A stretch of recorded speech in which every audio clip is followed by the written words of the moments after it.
Kasalukuyang ginigiba ang moske sa Pasay City kaya emosyonal ang mga kababayan nating Muslim doon dahil wala raw ito sa usapan nila ng kinatawan ng may-ari ng lupa at kaugnay nito may news to go si Athena Imperial live.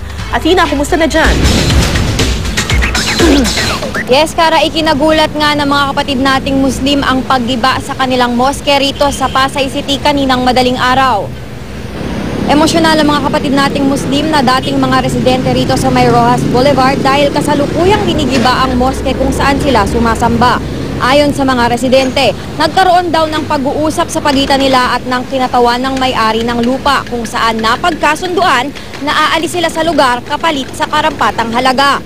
Pero di raw kasama sa usapan ang paggiba ng moske. Nananawagan ang mga Muslim na irespeto ang moske at itigil ang pagdemolish nito. Masakit daw para sa kanila ang paggiba sa kanilang moske. Sinasabing ang lugar kung saan dating nakatira ang mga residente ay patatayuan ng isang pribadong establishmento.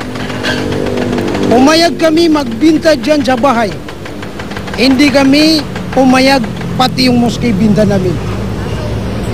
Mismo si Major Magsalos mismo.